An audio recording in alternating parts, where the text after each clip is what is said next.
I'm Hannah, and I met John in college, and we clicked instantly. He was charming, funny, and ambitious. We got married right after graduation and started building our life together. When our daughter Sophie was born, I was over the moon. I poured all my love and energy into raising her, determined to give her the best start in life. I believed in setting boundaries and instilling discipline. Knowledge is power, I'd always tell her. Study hard and you'll go far. John, on the other hand, had a different parenting style. He'd shower Sophie with gifts, buy her sweets, and let her get away with things I wouldn't. "Come on, Hannah," he'd say. "Let her be a kid." It bothered me, but I figured we balanced each other out. As Sophie grew older, it became clear she was a daddy's girl. She'd run to John with her problems, laugh at his jokes, and light up when he came home from work. With me, it was all eye rolls and yes, mom in that tone, teenager's perfect. I'd bite my tongue, reminding myself that Sophie would understand when she was older. She'd see that my strict approach came from a place of love. But even at 17, Sophie remained firmly in her father's camp. It stung, but I consoled myself with the thought that I was doing right by her in the long run. Despite these small frustrations, I considered myself fulfilled. I had a successful career at a respected clinic, a husband who still made me laugh, and a daughter who, despite our differences, I adored. Life was good, or so I thought. Everything changed on a crisp autumn day. I was doing laundry, a mundane task I'd done 1,000 times before. As I emptied John's coat pockets, my fingers brushed against a piece of paper. I pulled it out, expecting a grocery receipt or a dry cleaning ticket. Instead, I found myself staring at a receipt from an upscale perfume store. The perfume listed was an expensive brand I'd never wear, too floral, too sweet. John knew I preferred subtler scents. I stood there, the washing machine humming in the background, as 1,000 possibilities raced through my mind. Was it a surprise gift? But my birthday had passed, and our anniversary was months away. Was it for his mother? But she was allergic to most perfumes. With shaking hands, I took a picture of the receipt with my phone. Then, carefully, I placed it back in his pocket. I needed time to think, to process this information without jumping to conclusions. That evening, when John was in the shower, I checked his coat again. The receipt was gone. I kept my discovery to myself, not breathing a word to John or Sophie, but now that my eyes were open, I couldn't stop noticing things. It was like a fog had lifted, revealing a landscape I didn't recognize. John's late nights at work weren't new, but now they felt different. "Big project, honey," he'd say, kissing me on the cheek as he left. "Don't wait up," I'd nod and smile, all the while wondering who he was really meeting. His new haircut caught my attention too. He'd always been particular about his appearance, but this was different. Younger.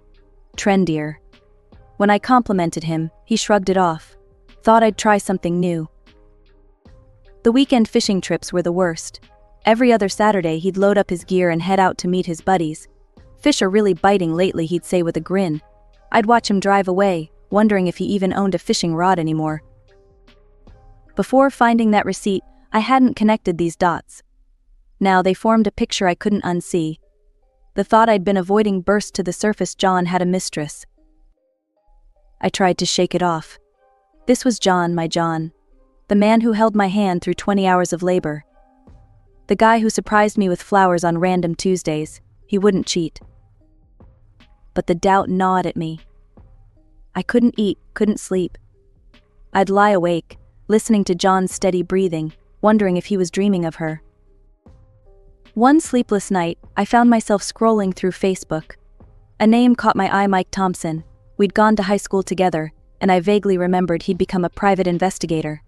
Before I could talk myself out of it, I sent him a message. We met at a coffee shop across town the next day. I took a deep breath and spilled everything. The receipt, John's behavior, my suspicions. Mike listened without interrupting, his face neutral. Mike agreed to take the case. As I watched him leave, I felt a mix of relief and dread. Soon I'd have answers, but did I really want them? The next 3 weeks were the hardest of my life. I went through the motions, smiling at my patients, helping Sophie with her schoolwork, making small talk with John over dinner. But inside, I was a mess. Every time my phone buzzed, I'd jump, thinking it was Mike with news. Every time John came home late, I'd search his face for signs of guilt. Every time Sophie mentioned her dad, I'd wonder if she knew something I didn't. "You okay, Mom?" Sophie asked one evening, catching me staring blankly at the wall. "You seem off." I plastered on a smile. "Just tired, sweetie. Lots of clients this week." She didn't look convinced, but she let it go. I felt a pang of guilt for lying to her, but what could I say? Your dad might be cheating on me, and I've hired someone to spy on him. John, caught up in whatever or whoever was occupying his time, didn't seem to notice anything amiss. Part of me was relieved, part of me was furious that he could be so oblivious to my pain. The call came on a Tuesday afternoon. I was between clients when my phone buzzed. Mike's name flashed on the screen, and my heart leapt into my throat. "Hannah? Can we meet?" His voice was neutral, giving nothing away. We agreed to meet at the same coffee shop in an hour. The rest of my appointments were a blur. I went through the motions, smiling and nodding at my clients while my mind raced. Mike was already there when I arrived, a thick manila envelope on the table in front of him. My stomach dropped at the sight of it. "Hannah." Mike pushed the envelope towards me. "It's all in here. Photos, dates, locations. I'm sorry, Hannah, but your suspicions were right." With shaking hands, I opened the envelope. The first photo hit me like a punch to the gut. John, my John, with his arms around a younger woman. They were laughing, looking into each other's eyes with unmistakable affection. "Who is she?" I managed to choke out. "Alicia Benson," Mike replied. "She's 28, works at John's company. She's the director's daughter." I flipped through more photos. John and Alicia at restaurants, walking in the park, boarding a yacht. Each image was a fresh wound. "They've been seeing each other for over a year," Mike continued. "From what I've gathered, it's serious. They've talked about a future together." I nodded numbly, barely registering his words. Then a photo made me gasp. It showed John and Alicia at a cafe, but they weren't alone. Sitting with them, smiling and laughing, was Sophie. "No," I whispered. "It can't be." Mike's voice was gentle. "I'm sorry, Hannah, but Sophie knows about the affair. She's met with them several times. Those weekends she said she was with friends? She was with them on Alicia's yacht. There's more. John and Alicia have been buying Sophie expensive gifts. Designer clothes. Jewelry. I think they're trying to buy her silence." I don't remember the drive home. Thankfully, the house was empty when I arrived. I moved on autopilot, packing a small suitcase with clothes and essentials. I couldn't stay here, couldn't face John or Sophie. I checked into a hotel across town, my mind still reeling. Once in my room, I called my boss at the clinic and took 2 weeks off, unpaid. Family emergency. I turned off my phone and sank onto the bed. The envelope seemed to mock me from the bedside table. Unable to help myself, I opened it again. Sleep eluded me that night. Every time I closed my eyes, I saw those damning photos. Sophie's smile as she hugged Alicia. John's arm around them both. My anger, which had started as a slow simmer, began to boil over. For years I'd been the understanding one, the peacemaker, the one who bent over backwards to keep everyone happy. Well, I was done with that. My eyes fell on my laptop. Without really thinking, I opened it and logged into my bank account. There it was, Sophie's college fund. I'd been squirreling away money for years, determined to give her the best education possible. It was my way of showing love, even when she pushed me away. Now, looking at that balance, all I could think about was how Sophie had betrayed me. How she'd lied to my face, spent time with that woman, accepted her gifts. My daughter, who I'd sacrificed so much for, had stabbed me in the back. Suddenly, a memory surfaced. Years ago, before Sophie was born, I dreamed of opening my own cosmetology office. But then life happened: marriage, a baby, mortgage payments. My dream got pushed aside. I stared at the account balance. It was enough. Enough to start over, to finally pursue my own dreams instead of everyone else's. You know what I said out loud to the empty hotel room? Screw it. This money isn't for Sophie anymore. It's for me. The words hung in the air, both terrifying and exhilarating. For the first time in days, I felt a glimmer of hope. I had a future. even if it wasn't the one I'd planned. Emotionally drained, I finally drifted off to sleep, my phone still turned off. The next morning I woke to sunlight streaming through the curtains. For a blissful moment I forgot everything, then reality came crashing back. With a deep breath I turned on my phone. It immediately exploded with notifications. Missed calls from John and Sophie, voicemails, text messages asking where I was, if I was okay. Their concern, which once would have melted my heart, now felt like acid in my veins. How dare they pretend to care now?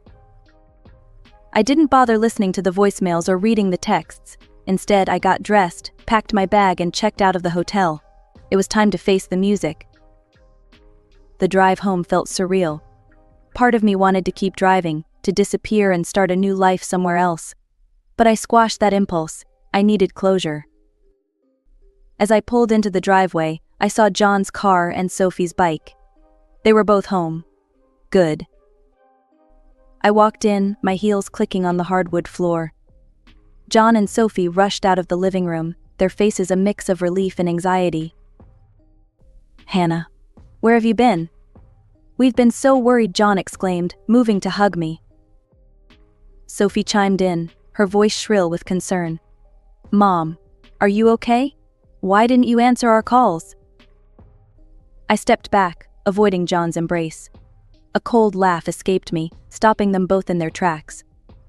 Without a word, I reached into my bag and pulled out the folder. I tossed it on the coffee table, photos spilling out. John and Sophie stared at the images, their faces draining of color. There they were, in glossy 8x10s, John with Alicia, Sophie with them both. The silence that followed my revelation was deafening. John was the first to recover, his shock morphing into defensive anger. "Hannah, it's not what you think," he started, his voice placating. "Alicia and I were just friends, and Sophie, she..." "Don't you dare drag Sophie into your lies," I cut him off, my voice ice cold. Sophie jumped in, her eyes wide with feigned innocence. "Mom, please, I can explain. I only met her a few times, I didn't know." I held up a hand, silencing them both. "Save it, I know everything. The yacht trips, the expensive gifts, the dinners. Every lie, every betrayal." They exchanged a look, and I saw the moment they realized their act wasn't working. The mask slipped away, revealing the strangers beneath. John's face hardened, all pretense of remorse vanishing. "Fine," he said coldly. "You want the truth? Yes, I'm with Alicia. She's young, beautiful, and rich. She makes me feel alive in a way you haven't in years." His words were like a slap to the face, but I refused to flinch. Instead, I turned to Sophie, waiting for her contribution to this character assassination. She didn't disappoint. "Alicia is amazing, Mom," she said, her voice dripping with disdain. "She's successful, stylish, fun, not strict and boring like you." I absorbed their words, each one a fresh wound. But I wouldn't give them the satisfaction of seeing me cry. "I see," I said, my voice steady. "Well, let me tell you both something. John, I want a divorce. I'll have my lawyer contact you." John's eyes widened, but before he could speak, I turned to Sophie. "And you, young lady, you can forget about me paying for your college tuition. If Alicia is so amazing, maybe she can foot the bill." Sophie's jaw dropped. "What?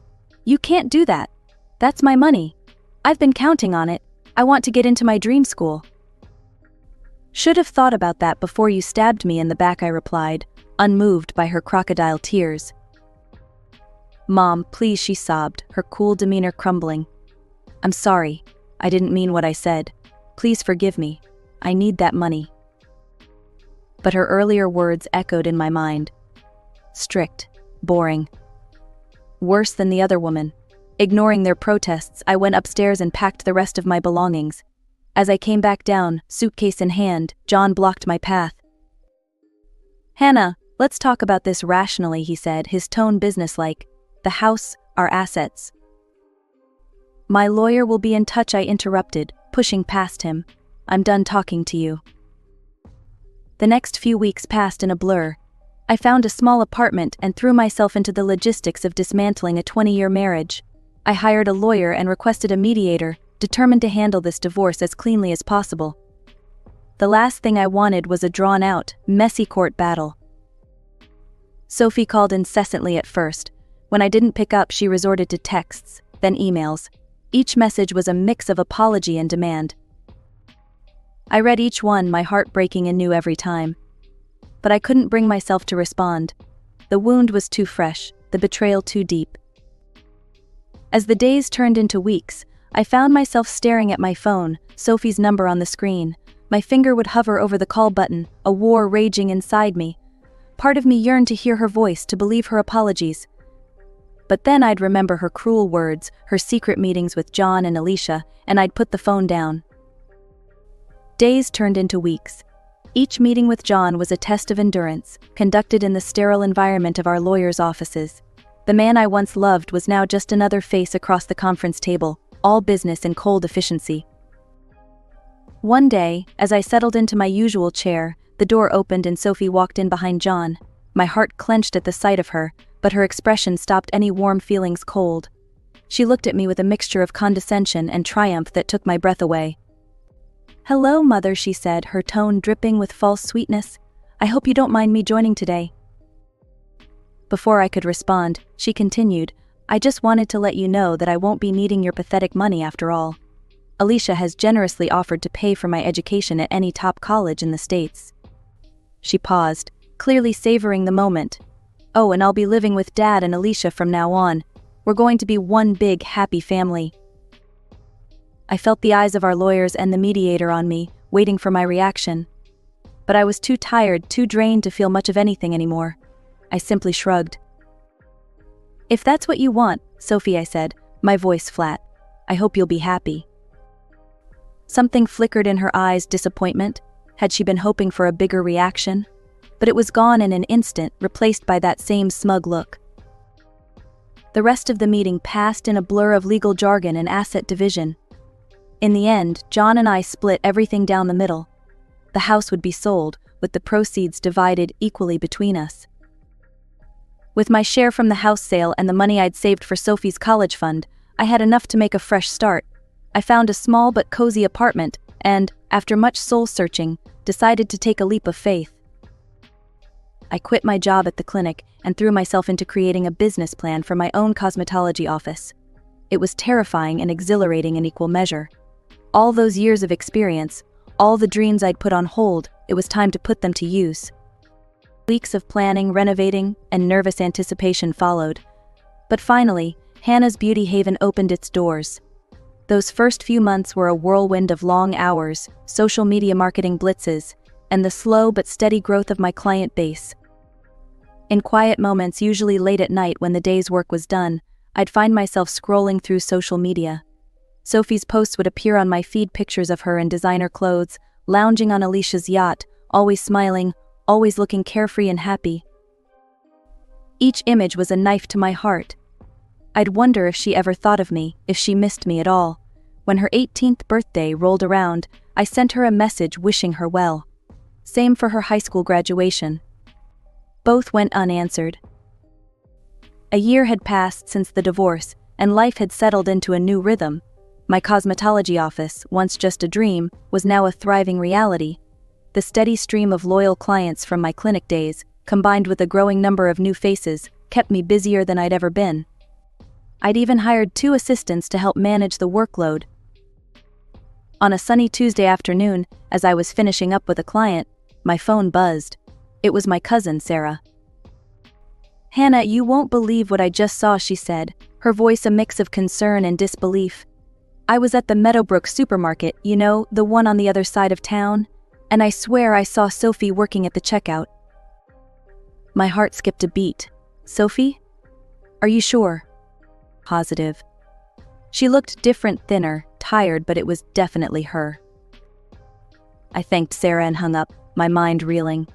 Sophie, working at a supermarket. What about college?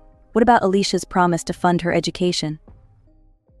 That night, after closing the office, I did something I hadn't done in months. I looked up Sophie's social media. What I found shocked me. All her glamorous photos with John and Alicia were gone. There were no updates, no college move-in pictures, nothing. Her once active profile was a digital ghost town. For days I wrestled with what to do. Part of me wanted to rush to the supermarket to demand answers. But another part, the part still nursing the wounds of betrayal, held me back. Finally, on my day off, I couldn't take it anymore. I drove to the Meadowbrook supermarket, my heart pounding as I walked through the automatic doors. And there she was, Sophie, my baby girl, looking so different from the confident young woman who'd sneered at me in the lawyer's office. She was thin, almost gaunt, dark circles under her eyes as she mechanically scanned items at the checkout. Our eyes met, and I saw a flash of something. Embarrassment? Shame? Before I could decipher it, she looked away, her cheeks flushing. I approached her checkout, my steps hesitant. "Sophie." She glanced up, then quickly back down at the register. "What do you want?" Her voice was harsh, defensive. "I'd like to talk. Maybe we could get coffee after your shift." "I don't want to talk to you," she snapped, still not meeting my eyes. "Please leave." "Sophie, please." I said leave. She finally looked at me, her eyes blazing with a mix of anger and something else. Was it fear? Stunned by her vehemence, I backed away. Other customers were starting to stare. With a heavy heart, I left the supermarket, climbing into my car with shaking hands. As I drove home, my mind was a whirlwind of questions. What had happened? Where were John and Alicia? Why wasn't Sophie in college? For days after, I waited for a call, a text, anything. But my phone remained stubbornly silent. I thought about going back to the supermarket, but Sophie's words rang in my ears. "I don't want to talk to you." Just as I was beginning to lose hope, my phone rang. An unknown number flashed on the screen. With a mix of trepidation and curiosity, I answered. Mom. Sophie's voice, small and uncertain, came through the speaker. "Can we meet, please?" We agreed to meet at a small cafe near my office. As I waited, my mind raced with possibilities. When Sophie walked in, my breath caught. She looked so different from the glowing, confident girl in those yacht photos, so much older than her years. We sat in silence for a long moment, the weight of unsaid words hanging between us. Finally, Sophie spoke, her voice barely above a whisper. "I'm so sorry, Mom, for everything." And then, like a dam breaking, the story poured out of her. At first, living with John and Alicia had been a dream. Designer clothes, yacht trips, promises of a bright future. But the honeymoon period didn't last. Alicia started making comments, Sophie said, her eyes fixed on her untouched coffee. Little digs about how much space I took up, how expensive I was. Then she told Dad I couldn't live with them anymore, that there was no money for college. I gasped. "But your father?" Surely he didn't agree. Sophie's bitter laugh was answer enough. He said I was an adult now, that I needed to stand on my own 2 feet. "They kicked me out, Mom. I had nowhere to go." "Why didn't you call me?" I asked, reaching for her hand across the table. She pulled away, tears in her eyes. I was so ashamed. And then I realized, this must be how you felt when we betrayed you. I couldn't face you after that. My heart broke for her, even as a small, petty part of me whispered, "Good. Now she knows how it feels." "I'm sharing a crappy apartment with a coworker," Sophie continued. "The supermarket job barely covers rent and food. I feel so useless." I wanted to wrap her in my arms, to tell her everything would be okay. But I knew it wasn't that simple. "Sophie," I said gently, "I'm so sorry you're going through this, but you're right, you did betray me. Actions have consequences, and this is something you need to work through." We both cried then, mourning the lost year, the broken trust, the pain we'd caused each other. As we parted, something had shifted between us. It wasn't forgiveness, not yet, but it was a start. That night I tossed and turned, Sophie's story playing on repeat in my mind. By morning I'd made a decision. I called Sophie. "I have a proposition for you," I said. "I need an administrator at my office. The pay's not great, but it's better than the supermarket. And maybe we can start rebuilding from there." There was a long pause. Then, "Yes, I'd like that. Thank you, Mom." It's been 6 months since that day. Sophie works at my office now, learning the business from the ground up. She's saving for community college, determined to make it on her own merit this time. Our relationship is a work in progress. There are good days and bad days, moments of connection and moments of tension. The trust we once had is slowly, painstakingly being rebuilt, one day at a time. As I watch Sophie greet a client with a warm smile, I feel a glimmer of hope. We're not the same people we were before the betrayal, the divorce, the year of silence. But maybe, just maybe, we can be something new. Something stronger.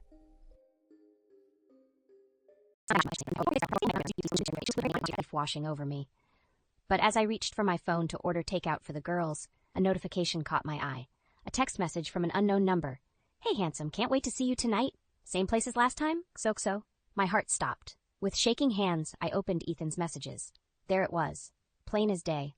A long string of flirtatious texts with someone named Candy. My world tilted on its axis as the truth I'd been avoiding for years finally came crashing down.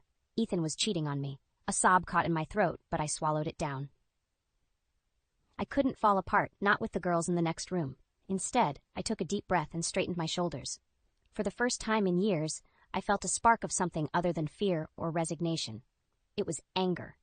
And with that anger came clarity. I couldn't keep living like this. I deserved better. My daughters deserved better. As I deleted the incriminating text and set Ethan's phone back where I'd found it, a plan began to form in my mind. This wasn't over, all right? But it wouldn't end the way Ethan thought it would. Not this time. I picked up my own phone and dialed a familiar number. "Margaret, it's Laura. I need your help." The bell above the door chimed as I stepped into Cozy Corner, the furniture store that had been in Ethan's family for generations. The familiar scent of wood polish and leather enveloped me, offering a strange comfort after the turmoil of the past few days. Margaret looked up from behind the counter, her silver hair gleaming in the soft light. "Laura, dear, I'm so glad you're here." I managed a weak smile. "Thanks for letting me come in today, Margaret. I needed to get out of the house." She crossed the room and enveloped me in a warm hug. "Of course, sweetheart. You know you're always welcome here."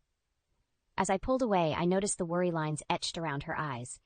"Is everything okay?" Margaret sighed, her shoulders sagging. "It's Henry. His arthritis is acting up something fierce. He can barely get out of bed most days." My heart sank. Henry had always been the backbone of the business, handling deliveries and custom orders. "Oh, Margaret, I'm so sorry. Is there anything I can do to help?"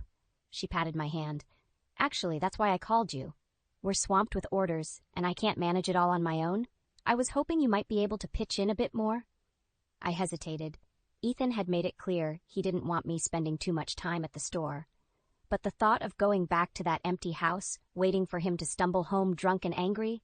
"Of course," I said, squaring my shoulders. "Just tell me where you need me."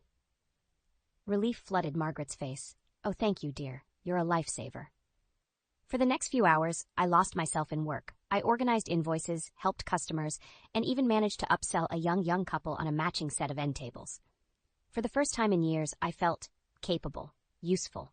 As the last customer left, Margaret locked the door behind them and turned to me with a grin. "Laura, you're a natural at this. I don't know what we'd do without you."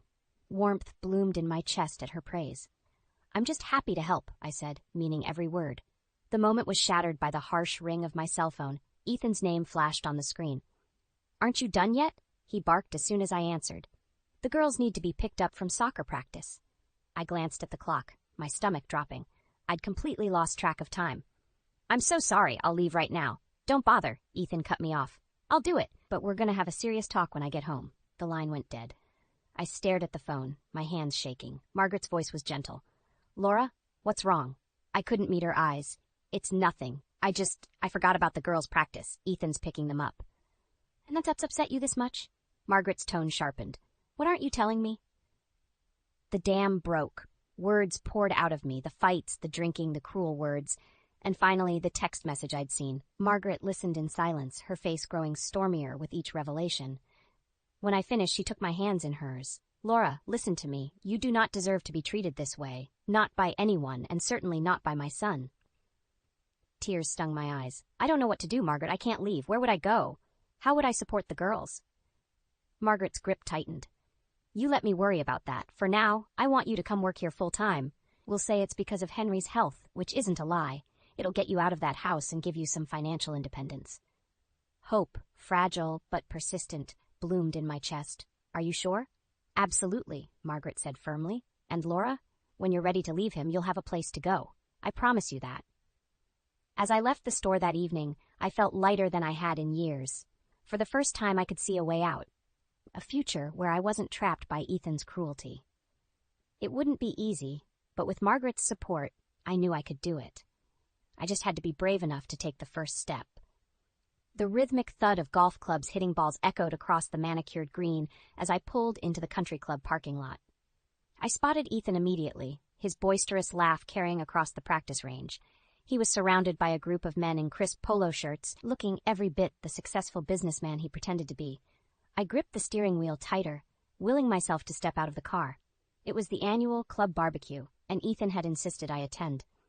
It's important for my image, he'd said, as if I were nothing more than an accessory to be shown off. Taking a deep breath, I plastered on a smile and made my way over to the group. Ethan's eyes narrowed as he saw me approach. There you are, he said, his tone clipped. I was beginning to think you weren't coming. I forced a laugh. Sorry, I got held up at the store. You know how busy it gets on weekends. One of the men, Tom, I think his name was, raised an eyebrow. Store? I didn't know you worked, Laura. Before I could respond, Ethan cut in. Oh, she just helps out at my parents' with little furniture shop sometimes. Nothing serious. The dismissive wave of his hand made my blood boil, but I bit my tongue. This wasn't the time or place for an argument. As the afternoon wore on, I found myself increasingly isolated. Ethan flitted from group to group, schmoozing and networking, while I was left to make small talk with the other wives. Their conversations about designer handbags and spa treatments felt like they were happening in another world. One I'd never truly belonged to. Laura! Margaret's voice cut through the chatter. I turned to see her striding across the lawn, Henry leaning heavily on her arm. Relief washed over me. Margaret, Henry? I didn't know you were coming. Margaret's eyes twinkled. We wouldn't miss it. Besides, I wanted to talk to you about some ideas for the store. For the next hour, we huddled together, discussing new inventory and marketing strategies. It felt good to be productive, to be valued for my mind rather than my appearance. Our conversation was interrupted by Ethan's hand on my shoulder, his grip just a little too tight. Sorry to break up the work meeting, he said, his voice dripping with sarcasm, but I need to borrow my wife. He steered me away, his fingers digging into my arm. What the hell do you think you're doing? He hissed once we were out of earshot. I jerked away from him. What are you talking about? This isn't a business meeting, Laura. You're supposed to be socializing, making me look good, not hiding in a corner with my parents. I don't want to hear it, he snapped. Just go mingle or something, and try to look like you're enjoying yourself for once. As he stormed off, I caught sight of a young woman watching us from across the lawn. She was beautiful, with long blonde hair and a figure that turned heads.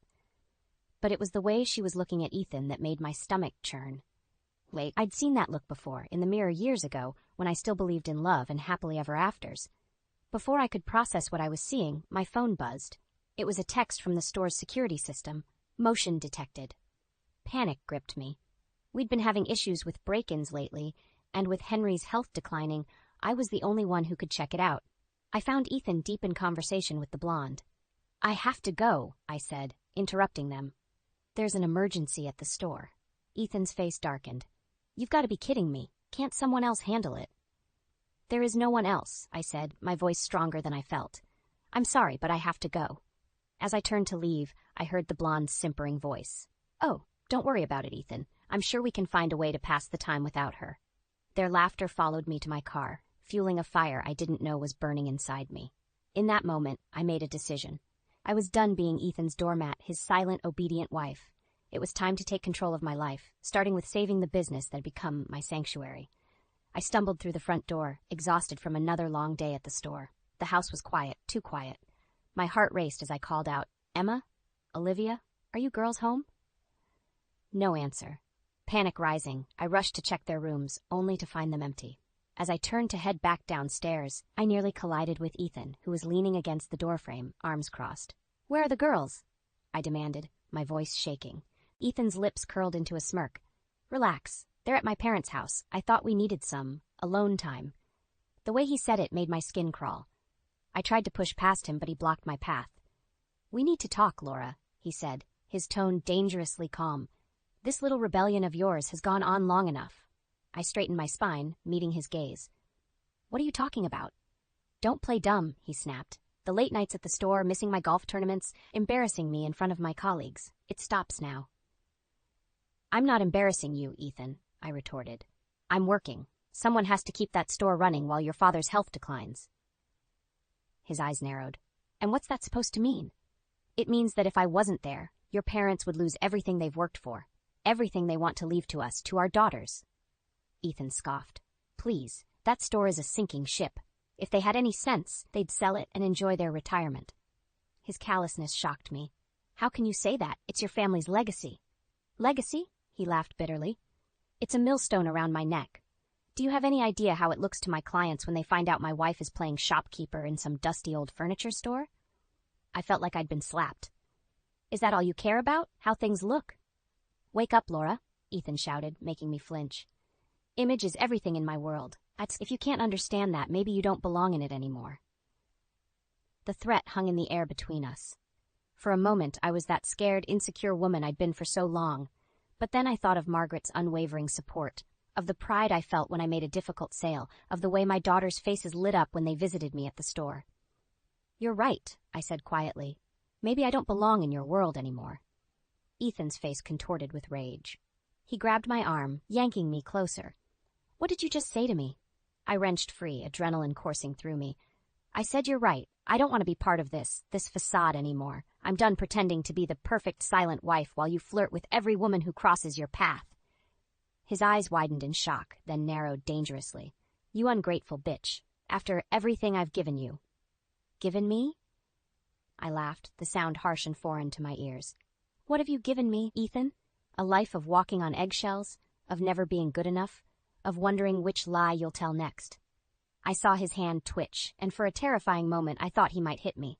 Instead, he turned and punched the wall, leaving a gaping hole. This is your last chance, Laura, he growled. Either you start acting like a proper wife, or what? I interrupted, surprising us both with my defiance. You'll leave? Go ahead. I'm sure your girlfriend would be thrilled. The color drained from Ethan's face. What are you talking about? I know about the affair, Ethan, I said, my voice steadier than I felt. I've known for weeks. He stumbled back as if I'd physically struck him. You're bluffing. I pulled out my phone, showing him the screenshots I'd taken of his messages. Am I? Ethan's face twisted into an ugly snarl. You little sneak. You had no right. I had every right, I shouted back. I'm your wife, the mother of your children, or have you forgotten that in your rush to bed, every young thing that catches your eye? He lunged forward, grabbing my shoulders. You listen to me. The sound of a car door slamming outside made us both freeze. Moments later, Emma and Olivia's voices floated up from the driveway, chattering excitedly about their day with their grandparents. Ethan released me, stepping back. This isn't over, he hissed. As I watched him plaster on a fake smile to greet our daughters, I knew he was right. This wasn't over, not by a long shot. But for the first time in years, I felt ready to fight. Whatever came next, I wouldn't back down. Not anymore. The store was quiet, save for the gentle hum of the air conditioning. I stood behind the counter, mechanically polishing a brass lamp, my mind still reeling from last night's confrontation with Ethan. The bell above the door chimed, startling me from my thoughts. Laura, dear? Margaret's voice called out. Are you here? I forced a smile as she approached. Hi, Margaret. I didn't expect to see you today. Her eyes narrowed, taking in my appearance. You look terrible, sweetheart. What's wrong? Before I could answer, the door chimed again. Ethan strode in, his face a mask of barely contained anger. My heart raced as he approached, but I stood my ground. We need to talk, he growled, grabbing my arm. Margaret's voice cracked like a whip. Take your hands off her, Ethan. He turned, seemingly noticing his mother for the first time. Stay out of this, Mom. It's between me and my wife. Not when you're manhandling her in my store, it isn't, Margaret shot back, moving to stand between us. Ethan's face flushed with anger. Your store? That's rich. If it weren't for Laura playing shopkeeper, this place would have gone under months ago. I gasped, shocked by his cruelty. Margaret, however, didn't flinch. Is that what you think? She asked, her voice dangerously calm. That Laura's just playing at running this business? Well, isn't she? Ethan sneered. It's not like she has any real experience. She's just a housewife with delusions of grandeur. The words hit me like physical blows, but before I could respond, Margaret let out a harsh laugh. Oh, Ethan, she said, shaking her head. You have no idea, do you? Laura's not just running the store. She saved it. Ethan's brow furrowed. What are you talking about? Margaret turned to me, her eyes softening. Show him the books, Laura. Show him what you've done. With shaking hands, I pulled out the ledger I'd been meticulously maintaining. We were in the red when I started, I explained, my voice gaining strength as I spoke. But look at the last 3 months. We're not just breaking even, we're turning a profit. Ethan snatched the book from my hands, his eyes widening as he scanned the numbers. This can't be right. It is, Margaret said firmly. Laura's redesigned the showroom, implemented a new inventory system, even started an online store. She's done more for this business in 6 months than you have in your entire life. Ethan's face contorted with rage. He hurled the ledger across the room, sending papers flying everywhere. You're choosing this shop over me? He roared, rounding on me. I'm your husband. And I'm your mother, Margaret interjected, stepping between us once more. And I'm telling you right now, if you don't walk out that door and cool off, you'll regret it. For a moment, I thought Ethan might explode. But then, without another word, he stormed out, the door slamming behind him. The silence that followed was deafening. I sagged against the counter, my legs suddenly unable to support me. Margaret was at my side in an instant, her arm around my shoulders. I'm so proud of you, Laura, she said softly. But you can't keep living like this. It's time to make a choice. I looked up at her, tears blurring my vision. What choice? Margaret's eyes were filled with a mixture of sadness and determination. Whether you're going to keep letting Ethan control your life, or whether you're going to take charge of your own destiny. The weight of her words settled over me. I thought of my daughters, of the business I'd poured my heart into, of the woman I'd become when I wasn't living in Ethan's shadow. I don't know if I can do it, I whispered. Margaret squeezed my hand. You're stronger than you know, Laura, and you won't be alone. Whatever you decide, I'll be right here with you. As I looked around the store, at the life I'd built, the success I'd achieved, I felt something shift inside me. The fear was still there, but alongside it was something new. Something that felt a lot like hope. I took a deep breath, squaring my shoulders. Okay, I said, my voice steadier than I felt. I think it's time I talked to a lawyer. Margaret's smile was fierce and proud. That's my girl. Now, let's clean up this mess and plan our next move. You've got a bright future ahead of you, Laura. It's time to grab it with both hands. My hands trembled as I placed the last of the girls' clothes into their suitcases. The house was eerily quiet, the calm before the storm I knew was coming. I'd sent Emma and Olivia to stay with Margaret for the night, not wanting them to witness what was about to unfold. The front door slammed, making me jump. Ethan's heavy footsteps echoed through the house, getting louder as he approached our bedroom. Laura? He called out, his voice slurred. Where are you? I took a deep breath, steeling myself. This was it, no turning back now. I'm in here, I answered, my voice steadier than I felt.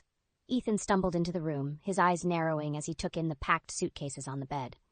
What the hell is this? I straightened my spine, meeting his gaze. I'm leaving you, Ethan. I'm taking the girls, and we're going to stay with your parents for a while. He laughed, a harsh, ugly sound. Like hell you are. You're not taking my daughters anywhere. They're my daughters, too, I shot back. And I won't let them grow up thinking this is what a marriage should look like. Ethan's face contorted with rage. He lunged forward, grabbing my arm. You ungrateful bitch, after everything I've done for you. I wrenched free, anger giving me strength. Done for me? What have you done except lie, cheat, and make me feel worthless? Cheat, he sputtered. What are you talking about? I know about Candy, I spat. I've seen the texts, Ethan. How long has it been going on? Months? Years? The color drained from his face. For a moment, he looked like he might deny it. Then his expression hardened. So what if I did? It's not like you've been much of a wife lately. His words hit me like a physical blow, but I refused to back down. I've been running your family's business, raising our children, and trying to hold this marriage together. What have you been doing besides drinking and screwing around? Ethan's eyes flashed dangerously. He took a step towards me, his fists clenched. You watch your mouth. Or what? I challenged. You'll hit me?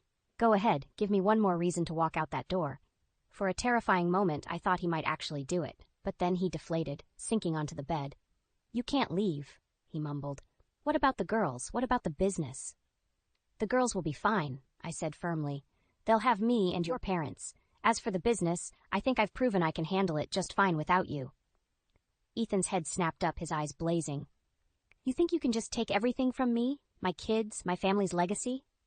I'm not taking anything, I retorted.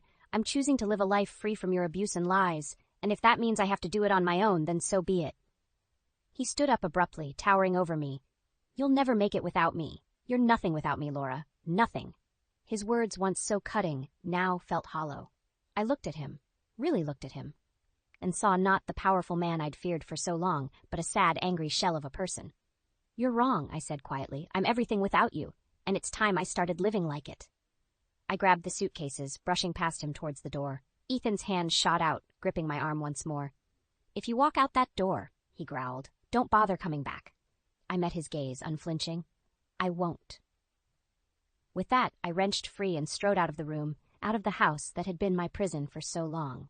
As I loaded the suitcases into my car, I felt a weight lifting from my shoulders. But as I slid into the driver's seat, my phone buzzed with a text from Margaret.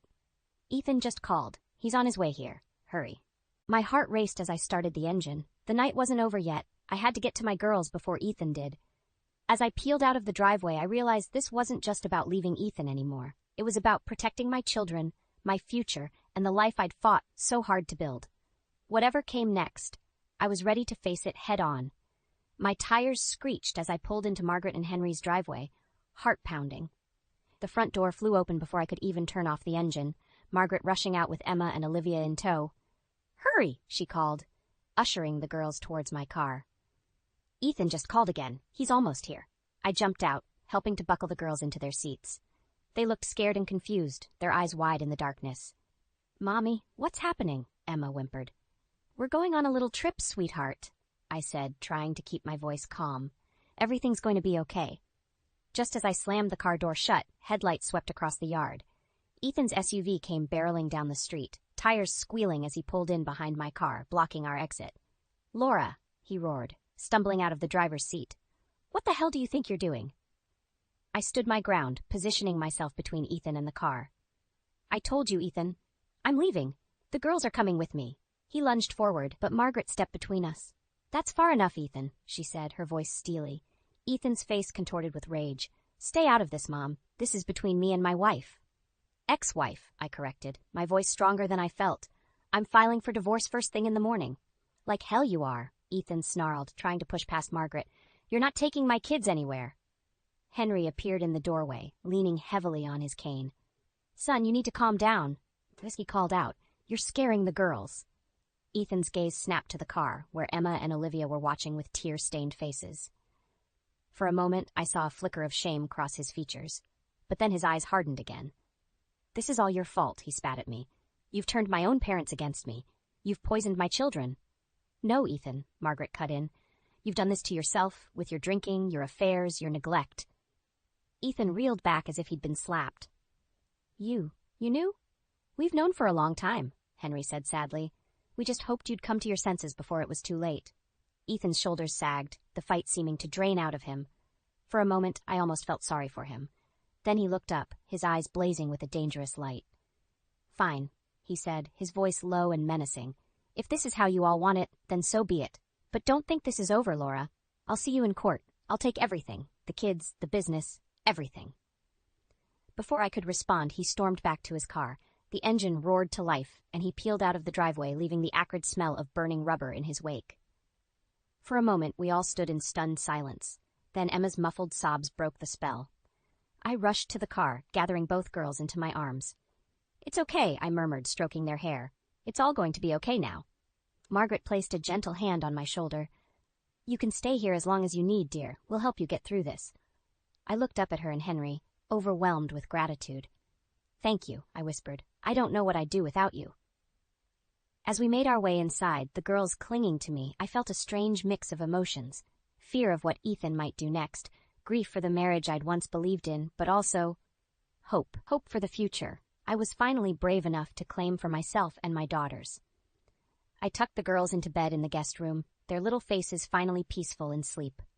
As I closed the door behind me, I took a deep breath. Tomorrow would bring new challenges. Lawyers, custody battles, the struggle to keep the business afloat. But for the first time in years, I felt ready to face whatever came my way. I wasn't just Laura, Ethan's wife, anymore. I was Laura, mother, businesswoman, survivor, and I was just getting started. 5 years. It had been 5 years since that night I drove away from Ethan, my daughters in tow, towards an uncertain future. Now, standing in the newly expanded showroom of Cozy Corner, I could hardly believe how far we'd come. The bell above the door chimed, and I turned to see Margaret entering, her silver hair gleaming in the sunlight.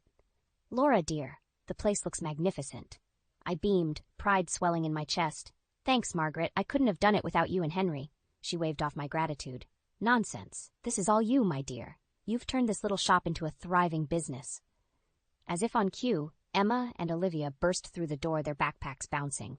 "Mom, guess what?" Emma exclaimed. "I got an A on my science project." "That's wonderful, sweetheart," I said, pulling her into a hug. "And how was your day, Olivia?" "Good," she replied, her eyes scanning the store. "Is Grandpa Henry here? I wanted to show him my new sketches." Margaret chuckled. "He's in the back, dear. Go on, he'll be thrilled to see them." As the girls disappeared into the workshop, I felt a familiar pang of guilt. "They barely see their father anymore," I murmured. Margaret's expression softened. "That's Ethan's choice, Laura. You've done everything you can to facilitate a relationship." I nodded, remembering the bitter custody battle, the missed visitations, the child support checks that arrived sporadically, if at all. But I'd kept my promise to myself and my daughters. We'd built a life full of love, stability, and purpose. The phone rang, interrupting my thoughts. "Cozy Corner, this is Laura speaking. Laura?" Ethan's voice, slurred and desperate, came through the line. "I need to see the girls. It's been too long." My heart raced, old fears resurfacing. "Ethan, you know the court order. If you want to see them, you need to." "To hell with the court order," he shouted. "They're my daughters, too." I took a deep breath, steeling myself.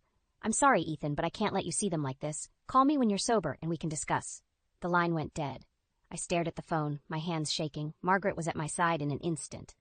"Was that him?" I nodded, unable to speak. "Oh, Laura," she sighed, pulling me into a hug. "I'm so sorry. I had hoped." "I know," I whispered. "Me too." Just then, the girls emerged from the workshop, their faces alight with excitement. "Mom, Grandpa Henry says we can help paint the new delivery truck," Olivia exclaimed. I forced a smile, pushing aside my worries. "That sounds wonderful, sweetie. Why don't you two go pick out some colors?" As they scampered off, Margaret squeezed my hand. "You've done right by them, Laura. Don't ever doubt that." I looked around the store, at the thriving business I'd built, at my daughter's laughter echoing through the halls, at the family I'd found in Margaret and Henry. And I realized something profound. This, all of this, was what I'd been fighting for. Not just to escape Ethan, but to create a life filled with love, purpose, and joy. A life where my daughters could grow up strong and confident, surrounded by positive role models. The bell chimed again, and I turned to see a young woman enter, her eyes wide as she took in the store. "Can I help you?" I asked. She nodded, looking nervous. I'm leaving my husband. A friend told me you might be hiring." I felt a surge of emotion, recognizing the fear and hope in her eyes. "Why don't we sit down and talk?" I said gently. "I have a feeling we might have a lot in common." As I led her to the office, I caught sight of my reflection in a mirror. The woman staring back at me was strong, confident, and at peace. She was a far cry from the scared, insecure woman I'd been 5 years ago. That woman had taken a leap of faith, choosing an uncertain future over a toxic present. And in doing so, she'd not only saved herself, but created a legacy of strength and resilience for her daughters. I smiled at my reflection, feeling a deep sense of contentment wash over me. The road hadn't been easy, but every struggle, every tear, every moment of doubt had led me here. And I wouldn't change a thing. "When will you get pregnant? A barren wife. Just get out." On my birthday of all days, why do I have to hear such things? I don't care who it is, as long as I can give birth. Find someone younger. My mother-in-law Isabella sees me as nothing more than a tool to produce an heir. It's not me who's infertile, and it's frustrating that nobody will listen. I wanted to tell my husband, "You're the one who can't have children." My name is Mila. I'm 30 years old. I met my husband Oliver while working at a hotel. Oliver, the only son of the classic hotel, came to learn the hospitality techniques of urban hotels, which the classic hotel lacked. In my 6th year working at the hotel, highly praised by my bosses for my customer service skills, I was assigned to train him. He was the same age as me, and at first, I worried if I could handle being a mentor. He too seems puzzled by the urban hotel service, different from the classic hotel. Yet Oliver, quick to learn, was soon indistinguishable from a mentor, excelling at his job in just a month. As days passed, I found myself drawn to him. He seemed interested in me too, and after 3 months, he asked me out. Oliver was here for a year to learn, and eventually he had to return to his family's classic hotel. Will we have to break up then? I thought sadly about the impending day. But my worries were unnecessary. I can't just break up and leave. If you're okay with it, will you come with me? He confessed, and I nodded yes, on the verge of tears. I failed in marriage once before when I was younger. Is that okay with you? He said, looking a bit downcast. I answered, trying to push away my slight hesitation. I don't mind at all. Despite a momentary doubt, I chose to look beyond it.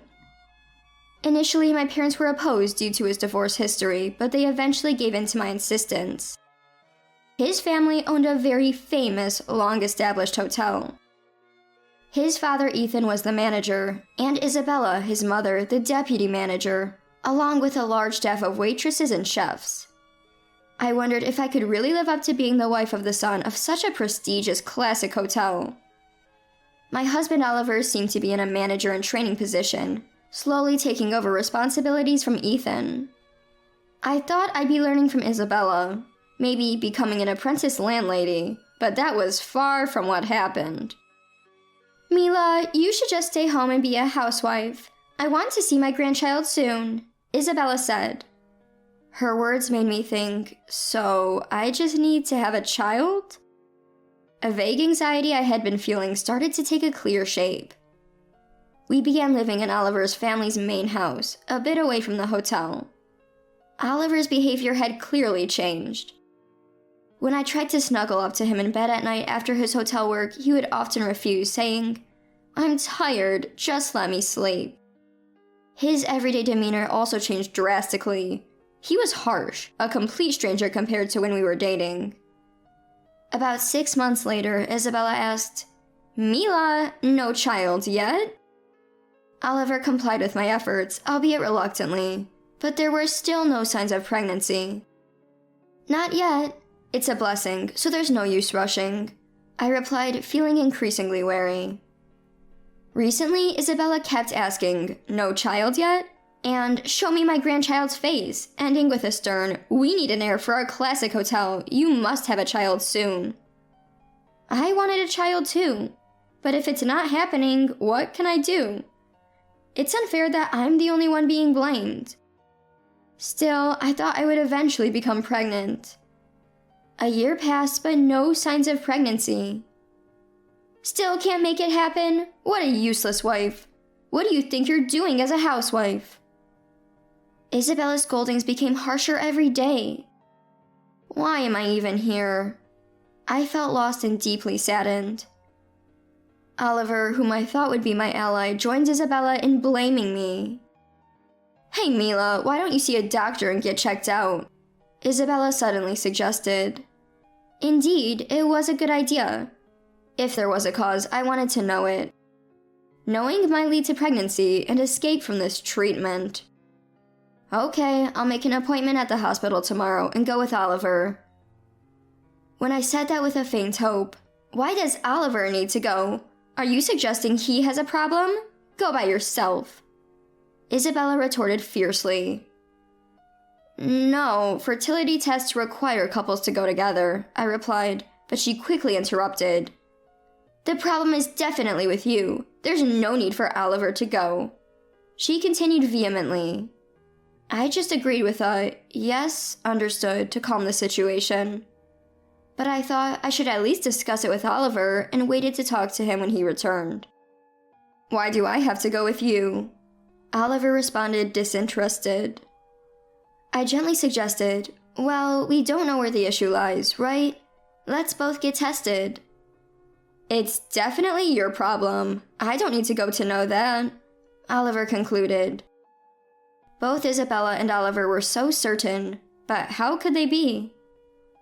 Am I the only one to blame? But why are they so confident? I wondered.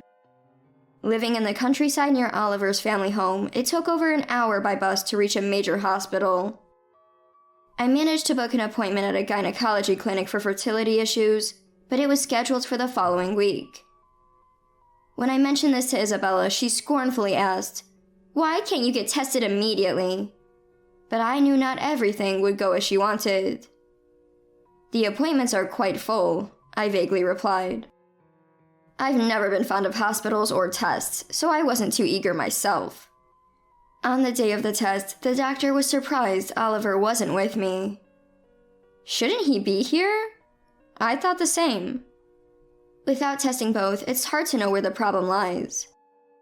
They started with a blood test to check my hormonal balance, followed by an ultrasound to examine my womb, and use a contrast agent for a fallopian tube test. It was an exhausting, all-day process. Is fertility testing always this tough? I wondered. There's no abnormality here, the doctor said after reviewing the results, which was a relief. We can't say for certain without testing your husband, but if intercourse is regular, we can't definitively say you're the cause. Knowing I wasn't solely to blame was somewhat reassuring, but getting Oliver to come would be difficult. I tentatively asked, "Is there a way to check if my husband might be the cause without him coming?" The doctor replied, "Yes. Come in the day after intercourse. We can do a postcoital test, examining what remains in your womb." A ray of hope seemed to shine through. "Then I'll make an appointment for my next visit. Thank you." Leaving the hospital, I headed to the bus stop. While waiting, I saw a man resembling Oliver cross the street. What? Oliver? Here? I thought he might have come out of concern for me, which made me happy. I decided to follow him discreetly. It was indeed my husband Oliver. Just as I was about to approach, something unbelievable happened. A young woman approached Oliver, and they walked off arms linked. My world went dark. Seeing Oliver with another woman was devastating. Holding back the urge to collapse right there, I followed them. They disappeared into what looked like a hotel. I couldn't believe it and sat down on the sidewalk, overwhelmed. When I got home, Isabella called as if she had been waiting. "How did the test go? What's wrong with you?" Her accusatory tone echoed in my ears. The image of Oliver entering the hotel with that woman haunted me. "The one at fault is your son," I wanted to retort. I was close to tears.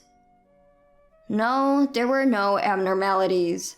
I barely managed to reply. They mentioned it might be due to chronic fatigue or stress, I added.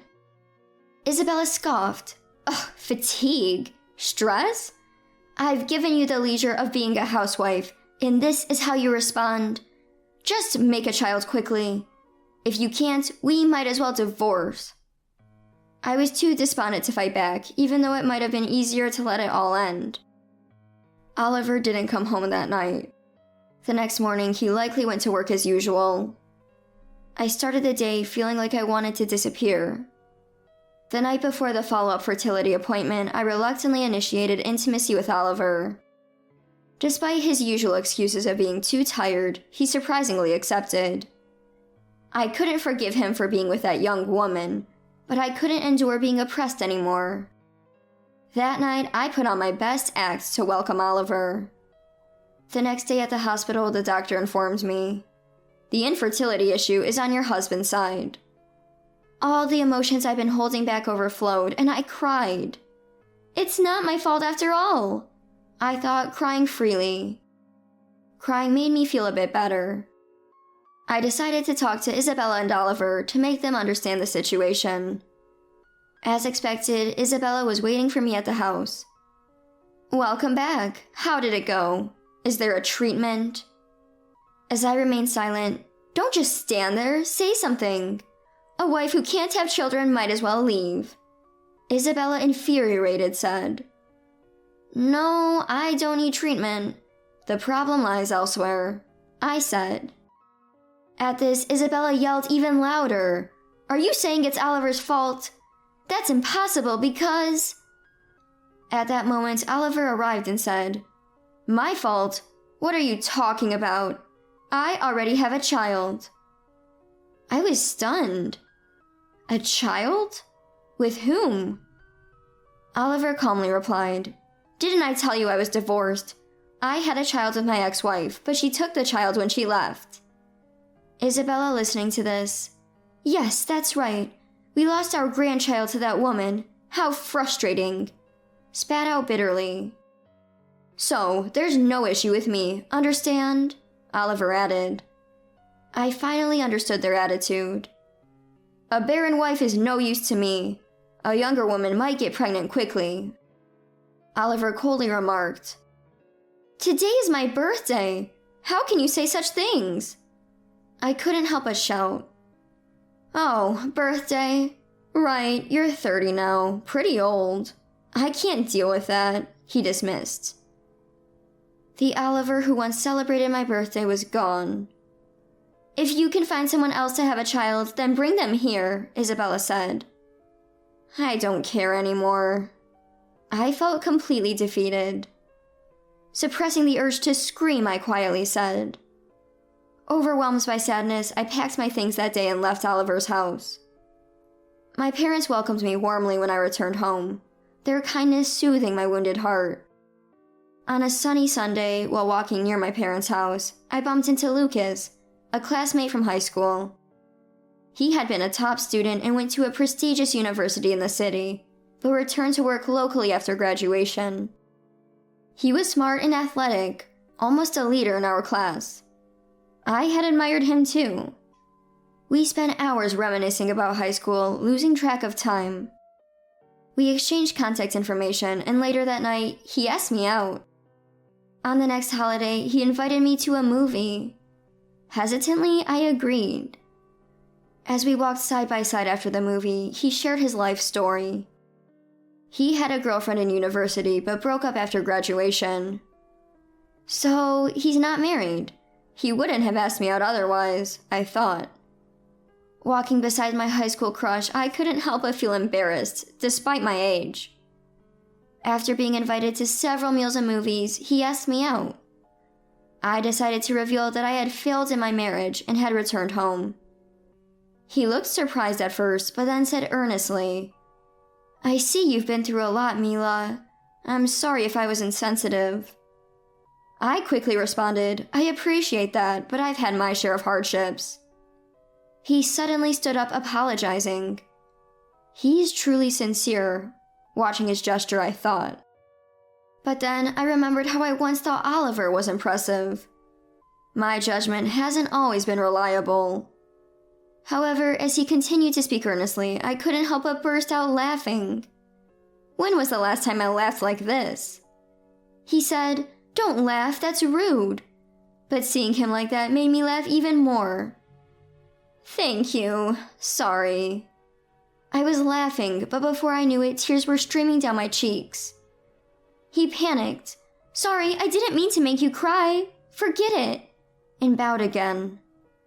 "It's okay. It's just that I haven't laughed like this in a while. Don't worry about it," I said with a smile. As time passed and my heart healed a bit, I accepted his offer to date. I believed things might work out with him, unlike my painful past with Oliver. Then, after about a year of dating, he proposed. His acceptance and kindness were so comforting. Eventually, I became pregnant. After struggling so much with Oliver, I was almost taken aback by how easily I conceived with my new partner. We had a beautiful baby girl. While holding my child, I remembered Oliver. I didn't want to think about him, but if the test results I knew were true, whose child was the one he had with his ex-wife? Considering Isabella's fury, it wouldn't be surprising if his ex-wife had left alone with the child. The thought of his ex-wife, who supposedly left with the child, lingered in my mind.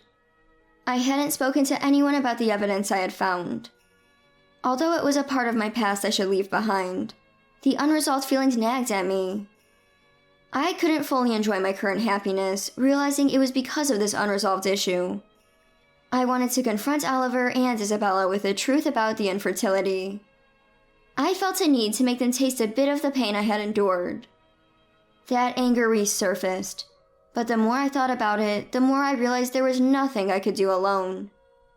I suddenly thought, if I can meet Oliver's ex-wife and learn the truth, it might clarify things. I immediately hired a private investigator.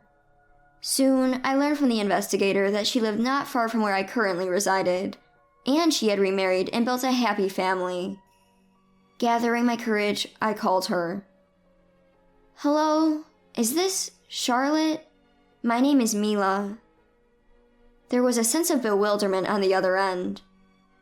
"I have some questions about your ex-husband, Oliver. You know him, right?" She almost hung up in panic. "Wait, I suffered horribly at the hands of him and his mother. I've been gathering evidence for revenge. Can we meet?" After hearing my story, she agreed. We arranged to meet at a nearby cafe. She arrived with a boy. He didn't resemble Oliver.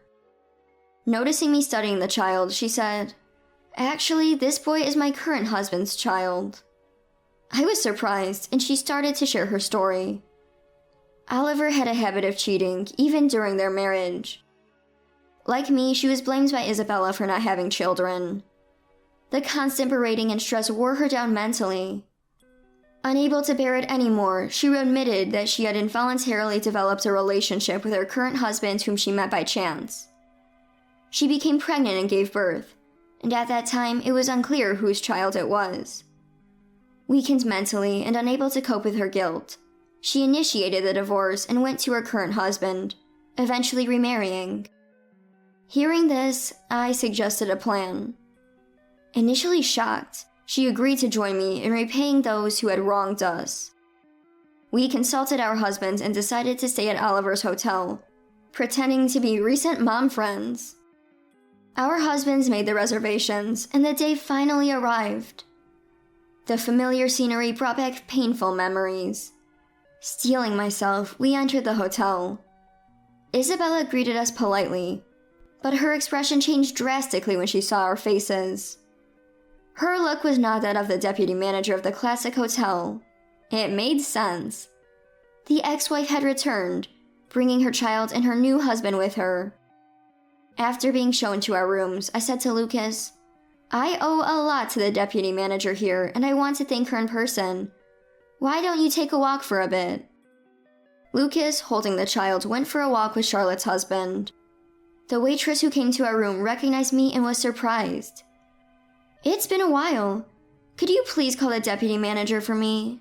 I asked, and she agreed, then left. Soon, Isabel and Oliver arrived together. Seeing Charlotte, Isabella immediately shouted, "Give back my grandchild, you fool!" "What? Your grandchild? There's no such thing," I said mockingly. Oliver, red-faced with anger, yelled, "What are you talking about?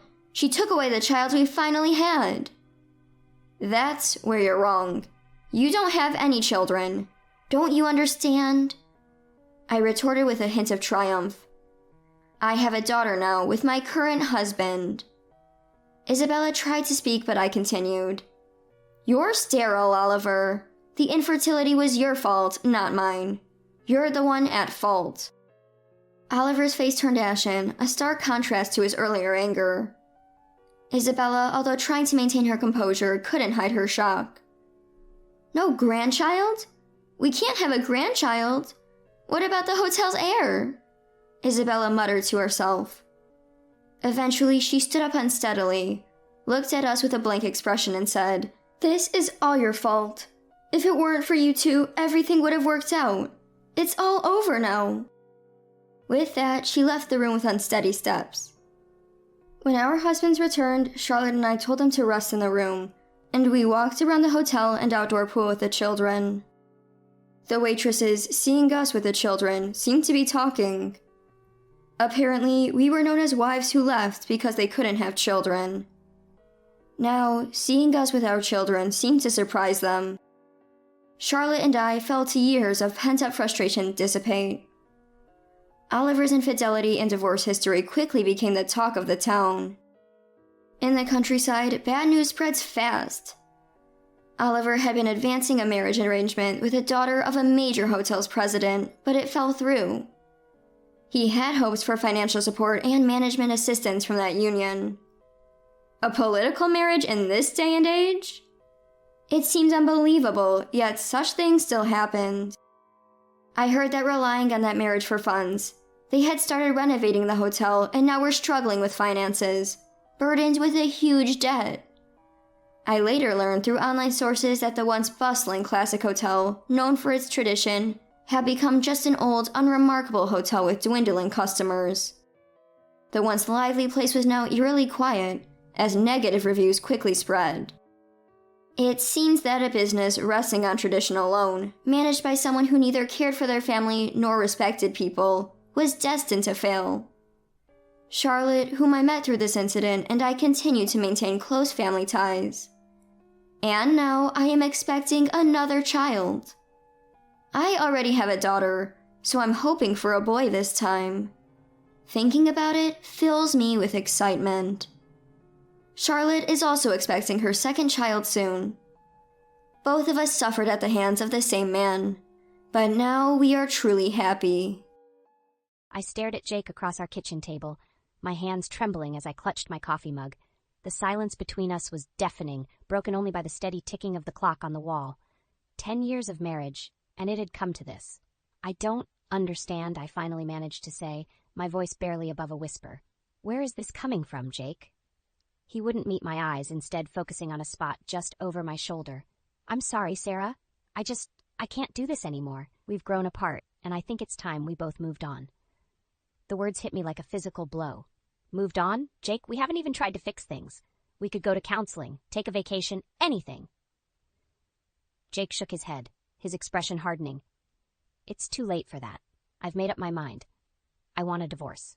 I felt the room spinning around me. This couldn't be happening. Just last week, we'd been planning our summer vacation. How had everything fallen apart so quickly? Is there someone else? The question slipped out before I could stop it. Jake's eyes widened for a split second before he schooled his features. No, of course not. This is about us, Sarah. It's just not working anymore.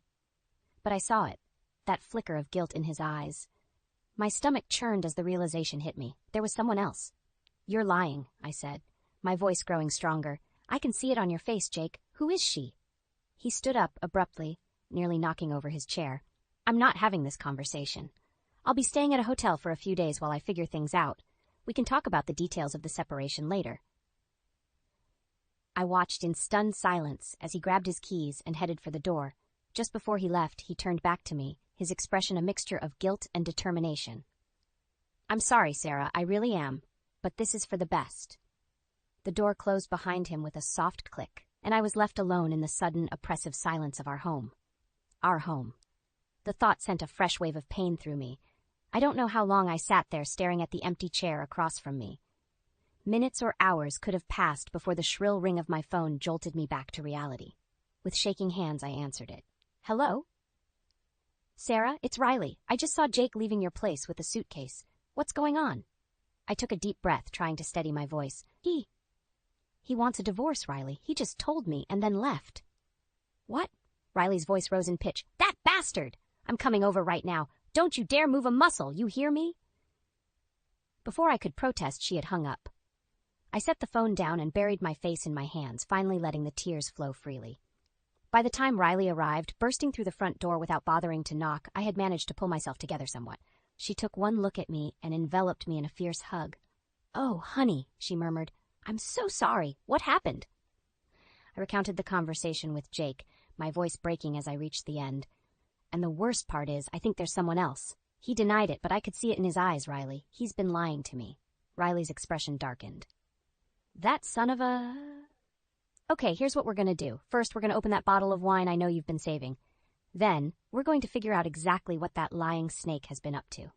As Riley bustled around my kitchen, pulling out glasses and uncorking the wine, I felt a small spark of something other than despair. Anger, maybe, or determination. Whatever it was, I clung to it like a lifeline. Riley, I said, my voice steadier than it had been all day. I need to know the truth. Will you help me find out what Jake's really been doing? Riley turned to me, a fierce glint in her eye. Honey, you just try and stop me. We're going to get to the bottom of this. And then we're going to make sure Jake regrets the day he ever thought about betraying you. As I took the glass of wine she offered, I realized that this was just the beginning. My life as I knew it had ended today, but a new chapter was about to start, one way or another. The morning after Jake left, I woke up with a pounding headache and a hollow feeling in my chest. Riley was sprawled on the couch, snoring softly. I padded into the kitchen, desperate for coffee, when my phone buzzed. A text from Jake. "We need to talk about the house. Can we meet later?" My hands shook as I typed a reply. "Fine, 2 p.m. at the cafe on Main."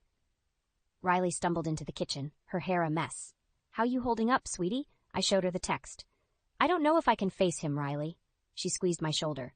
"You can, and you will, but first we need a plan." We spent the next hour plotting. Riley insisted we needed proof of Jake's affair before confronting him. "Men like Jake always deny everything," she said, her voice bitter with experience. "We need hard evidence." At 1:45, I walked into the cafe, my stomach in knots. Jake was already there, looking annoyingly put together. He stood when he saw me, his face a mask of concern. "Sarah," I held up a hand. "Save it, Jake. Let's just get this over with." We sat, an awkward silence stretching between us. Jake cleared his throat. "I think we should sell the house, split the proceeds." I stared at him, incredulous. "The house my grandmother left me? The one we've lived in for 8 years? You can't be serious." He had the decency to look uncomfortable. "It's the fairest way, Sarah. We both invested in renovations." "With my inheritance money," I snapped. "No, Jake. The house stays with me. You can have the cabin up north." His eyes widened. "But that was my dream retirement spot." "Well, dreams change, don't they?" I stood up, my chair scraping loudly against the floor. "Just like how you changed your mind about our marriage." As I stormed out, I heard him call after me, but I didn't look back. My phone buzzed again as I reached my car. Another text from Jake. "I'm sorry. Can we please talk about this rationally?" I ignored it, dialing Riley instead. "You were right," I said when she answered. "He's trying to take the house." Riley's voice was steel. "That's it. We're calling in the big guns. My cousin's a private investigator. He'll find out what Jake's really up to." "I don't know, Riley. Isn't that a bit extreme?" "Honey, he's trying to take your grandmother's house. Nothing's too extreme now." I hesitated, then made a decision. "Okay, do it." That evening, Riley's cousin Mark came over. He was all business, asking pointed questions about Jake's habits, schedule, and recent behavior. "Any new hobbies?" he asked. "Changes in routine?" I thought hard. "He started going to the gym more. Said he wanted to get in shape for our anniversary trip to Hawaii." Mark nodded, making notes. "And how often does he work late?" "At least twice a week now. He says the firm's busy with a big case." Riley snorted. "Yeah, right. The only case he's working on is how to hide his affair." Mark held up a hand. "Let's not jump to conclusions. I'll tail him for a few days, see what turns up." As he left, I felt a mix of relief and dread. What if Jake really was cheating? Could I handle the truth? Riley must have sensed my unease. She pulled me into a hug. "Whatever happens, I've got your back. We'll get through this together." I nodded, fighting back tears. "Thanks, Riley. I don't know what I'd do without you." Just then my phone rang. It was my mother, Grace. "Sarah, honey, I just ran into Jake at the grocery store. He looked awful. What's going on?" I took a deep breath. It was time to tell her everything. As I recounted the events of the past 2 days, I could hear the shock in her voice. "Oh, sweetheart," she said when I finished. "I'm coming over right now. You shouldn't be alone." As I hung up, I felt a strange mix of emotions. Anger at Jake, gratitude for Riley and my mom, and a growing determination to uncover the truth, no matter how painful it might be. Riley squeezed my hand. "Ready for whatever comes next?" I nodded, my jaw set, ready as I'll ever be. The doorbell rang just as Riley and I were finishing our second bottle of wine. My mother, Grace, swept in, her silver hair perfectly coiffed despite the late hour. She took one look at me and pulled me into a fierce hug. "Oh, sweetheart," she murmured. "I'm so sorry you're going through this." I clung to her, inhaling the familiar scent of her perfume. For a moment, I felt like a little girl again, safe in my mother's arms. But reality came crashing back as we settled in the living room. "So," Grace said, her eyes sharp, "tell me everything." I recounted the whole sordid tale, Jake's sudden announcement, the suspicion of an affair, and our plan to hire a private investigator. With each word, my mother's expression grew darker. "Sarah," she said when I finished, "I know you're hurting, but are you sure this is the best way to handle things?" Riley bristled. "What do you mean? Jake's clearly cheating. We need proof." Grace held up a hand. "I understand the impulse, believe me. But revenge isn't the answer. Trust me, I've been where you are." I stared at her, shocked. "What? Mom, you and Dad were married for 40 years before he passed. What are you talking about?" She sighed, suddenly looking every bit her 63 years. "Your father wasn't my first husband, Sarah. I was married briefly in my 20s to a man named Robert. He..." Well, he did exactly what Jake's doing to you. The room fell silent as I processed this bombshell. Why didn't you ever tell me? It was a painful chapter in my life, Grace said softly. I wanted to forget it. But now, seeing you go through the same thing, I think it's time I shared what I learned. She leaned forward, taking my hands in hers. I was so angry when I found out about Robert's affair. I wanted to destroy him, to make him feel as hurt as I did. But you know what? All that anger and bitterness, it only hurt me in the end. Riley scoffed. So what, Sarah's just supposed to let Jake walk all over her? No, Grace said firmly. She needs to stand up for herself. Absolutely. But there's a difference between protecting yourself and seeking revenge. One heals you, the other keeps the wound open. I felt torn. Part of me wanted to listen to my mother's wisdom, but another part craved the satisfaction of catching Jake red-handed.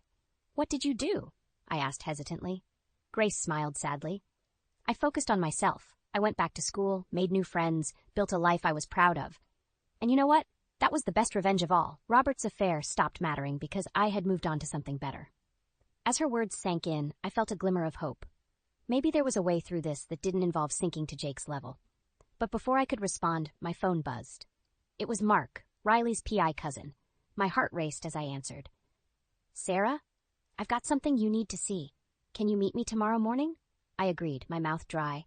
As I hung up, I caught sight of myself in the mirror. Pale, disheveled, eyes red from crying and drinking. Was this really who I wanted to be? Grace seemed to read my thoughts. Whatever that PI found, remember that you have a choice in how you respond. You're stronger than you know, Sarah. Don't let Jake's actions define you. I nodded, feeling a strange mix of anticipation and dread. Tomorrow would bring answers, but were they answers I truly wanted? As Grace and Riley argued about the merits of confrontation versus taking the high road, I slipped out onto the porch. The cool night air cleared my head a bit. I stared up at the stars, remembering all the nights Jake and I had spent out here, planning our future. How had it all gone so wrong? My phone buzzed again. Another text from Jake. Can we talk? Please? I hesitated, my finger hovering over the reply button. Whatever Mark had found, whatever Jake had done, I knew one thing for certain. After tomorrow, nothing would ever be the same again. I met Mark at a small diner on the outskirts of town, my stomach churning with anxiety. He was already there, a thick manila envelope on the table in front of him. Sarah, he greeted me solemnly, I want you to prepare yourself. What I found, it's not pretty. With trembling hands, I opened the envelope. Inside were photos, dozens of them. Jake with a young woman, laughing over dinner, walking hand in hand in the park, kissing outside an apartment building I didn't recognize. Her name is Lily, Mark said gently. She's 23, works as a paralegal at Jake's firm. The world tilted on its axis. I knew Jake had been distant, but this was a full-blown affair, right under my nose. There's more, Mark continued, his voice hesitant. I followed the money trail. Jake's been siphoning funds from your joint account into a separate one. It looks like he's been planning this for months. I felt like I'd been punched in the gut. Not only was Jake cheating, but he was also stealing from me. The betrayal cut deep, leaving me raw and bleeding. I need air, I gasped, stumbling out of the diner. Outside, I leaned against the wall, gulping in deep breaths. My phone buzzed, another text from Jake. Sarah, please, we need to talk. I can explain everything. Anger surged through me, hot and fierce. Before I could think better of it, I hit the call button. Explain, I hissed when he answered. Explain how you've been screwing your 23-year-old paralegal, or how you've been stealing money from our account. Jake's sharp intake of breath was audible. How did you? It doesn't matter how I know, I cut him off. What matters is that I do. It's over, Jake. Don't bother coming home. I'll have your things sent to your little girlfriend's place. I hung up, my whole body shaking. Part of me wanted to break down and cry, but a stronger part, a part I barely recognized, was filled with a cold, determined fury. I drove to Riley's place in a daze. She took one look at my face and pulled me inside. He did it, didn't he? She asked softly. That bastard actually cheated. I nodded, collapsing onto her couch, with a girl barely out of college. And he's been stealing money, Riley, planning his escape for months. Riley's face darkened with rage. I'll kill him. I swear to God, I'll. No, I interrupted, surprising myself with the steel in my voice. No, we're not going to do anything rash. We're going to be smart about this. Riley raised an eyebrow. What do you mean? I took a deep breath, my mother's words echoing in my mind. I mean, we're not going to sink to his level, but we're not going to let him walk all over me either. I want what's rightfully mine, and I want him to face the consequences of his actions. A slow smile spread across Riley's face. Now that's the Sarah I know and love. What's the plan? I pulled out my phone, scrolling through my contacts. First, I'm calling the best divorce lawyer in town. Then, we're going to the bank to freeze our joint accounts. And after that, I paused, a mix of determination and fear coursing through me. After that, I'm going to confront Jake and this Lily person, face to face. Riley squeezed my hand. Are you sure? That's going to be tough. I nodded, my jaw set. I'm sure. I need to look them both in the eye. I need them to see that they haven't broken me. As I dialed the lawyer's number, I felt a strange sense of calm settle over me. The life I had known was over, shattered by Jake's betrayal. But from the ashes, a new Sarah was emerging, stronger, fiercer, and ready to fight for her future. Hello, is this Caroline Hernandez? My name is Sarah Mitchell, and I need your help with a divorce case. It's complicated. As I began to explain my situation to the lawyer, I caught Riley's approving nod. Whatever came next, I knew I wasn't facing it alone. And for the first time since Jake dropped his bombshell, I felt a flicker of hope for the future. My hands shook as I dialed Jake's number. After days of avoiding his calls, I was finally ready to confront him. The phone rang once, twice, and then, Sarah? Jake's voice was a mixture of relief and apprehension. I've been trying to reach you. We need to talk about your affair with Lily? I cut in, my voice ice cold. Or about how you've been stealing money from our joint account. The silence on the other end was deafening. When Jake finally spoke, his voice was barely above a whisper. How did you find out? That doesn't matter, I snapped. What matters is that I know everything, Jake. Every single thing. I heard him take a shaky breath. Sarah, I can explain. Save it, I interrupted. I don't want to hear your excuses. What I want is for you to meet me tomorrow at 2 p.m. at the coffee shop on Main Street. We're going to discuss the separation of our assets, and you're going to agree to my terms. Your terms. Jake's voice rose an octave. Sarah, be reasonable. We can work this out. Work what out, Jake? I felt my anger bubbling over. How you betrayed me. How you lied to my face for months. How you were planning to leave me high and dry. How it wasn't like that, he protested weakly. Then what was it like? I demanded. Enlighten me, Jake. Tell me how sleeping with your 23-year-old paralegal and stealing our money was all just a big misunderstanding. The line went quiet again. When Jake spoke, his voice was resigned. Okay, Sarah. I'll meet you tomorrow, but please, can we keep this civil? For old time's sake? I laughed bitterly. Civil? You lost the right to ask for civility when you decided to cheat on me. Be there at 2 p.m. sharp, or I'll let my lawyer do all the talking from now on. I hung up before he could respond, my heart pounding. Riley, who had been sitting beside the whole time, gave my hand a squeeze. You did great, she said softly. He didn't know what hit him. I nodded, feeling a strange mix of satisfaction and sadness. I just hope I can keep it together when I see him face to face tomorrow. The next day, I arrived at the coffee shop early, my lawyer's advice ringing in my ears. Stay calm, stick to the facts, and don't let him manipulate you emotionally. Jake walked in at 2 p.m. on the dot, looking haggard and unkempt. For a moment, I felt a pang of sympathy, but I quickly squashed it down. Sarah, he said, sliding into the seat across from me. Before we start, I just want to say how sorry I am. Save it, I cut him off. I'm not here for apologies. I'm here to discuss our divorce. Jake flinched at the word divorce, but nodded. Okay, what are your terms? I pulled out a folder and slid it across the table. It's all laid out here. I keep the house. It was my grandmother's after all. We split our savings 60-40 in my favor, considering the money you've already taken, and I want alimony for 2 years to help me get back on my feet. Jake's face paled as he scanned the document. Sarah, this is too much. You can't expect me to agree to all this. I leaned forward, my voice low and steady. I can, and I do. Because if you don't, Jake, I'll take this to court. I'll tell everyone, your colleagues, your clients, your family, exactly what you did, how you cheated, how you stole. Do you really want that? He stared at me, shock evident in his eyes. You wouldn't. Try me, I challenged, surprised by my own boldness. For a long moment we sat in tense silence. Then slowly, Jake reached for a pen. Where do I sign? He asked, his voice hollow. As I watched him sign the papers, I felt a strange mix of triumph and sorrow. This was it. The end of our marriage, the beginning of my new life. I hope she's worth it, I said softly as Jake stood to leave. He paused, looking back at me with pain-filled eyes. No one's worth losing you, Sarah. I see that now. As he walked away, I sat there, the signed papers in front of me, facing an uncertain future. But for the first time in days, I felt a glimmer of hope. Whatever came next, I knew I was strong enough to face it. I sat in my mother's sunlit kitchen, clutching a mug of tea that had long since gone cold. The signed divorce papers lay on the table between us, a stark reminder of how much my life had changed in just a few short weeks. "You did the right thing, Sarah," Grace said softly, reaching across to squeeze my hand. "I know it doesn't feel like it now, but this is the first step towards healing." I nodded, unable to find words. The confrontation with Jake had left me feeling hollow, victorious, yet somehow defeated at the same time. "I just keep wondering," I finally managed. "What if I had fought harder for our marriage? What if I had noticed the signs earlier?" Grace's eyes flashed with a mix of sympathy and determination. "Sarah, listen to me. Jake's choices are not your fault. You can't blame yourself for his betrayal."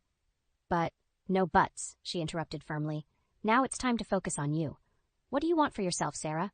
Not what Jake wanted, not what society expects, but what do you truly want?" The question caught me off guard. For so long, my life had revolved around Jake.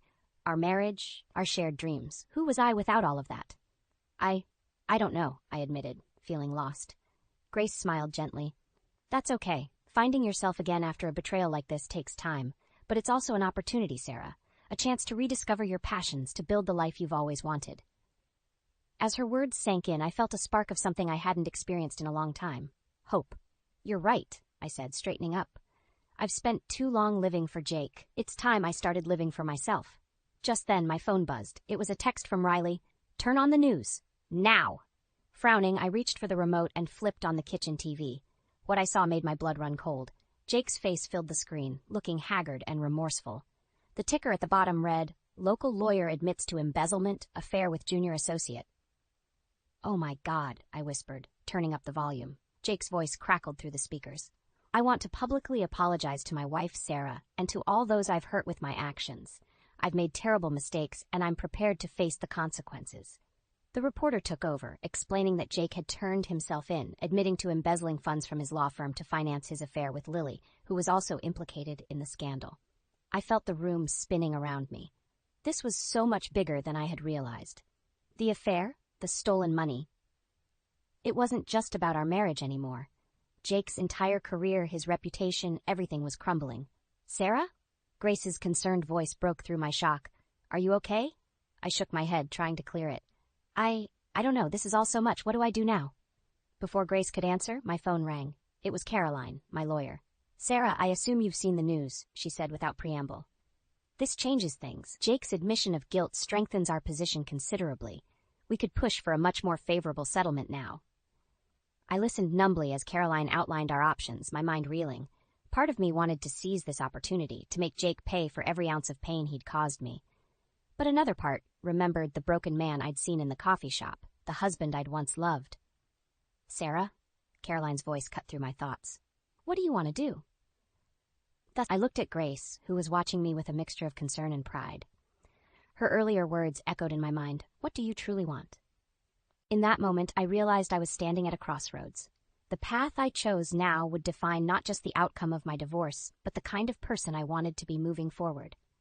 "I need some time to think," I told Caroline, my voice steadier than I felt. "Can you give me until tomorrow to decide?" As I hung up, I met my mother's gaze, feeling the weight of the decision before me. "Mom," I said softly, "I think I need your advice now more than ever." Grace nodded, her eyes full of understanding. "Of course, sweetheart. Let's figure this out together."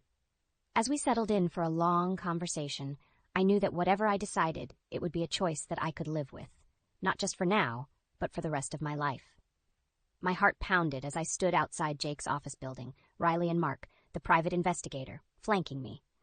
Despite my mother's advice to take the high road, I couldn't shake the need for closure, for answers. Jake's public confession had only intensified my resolve. "Are you sure about this, Sarah?"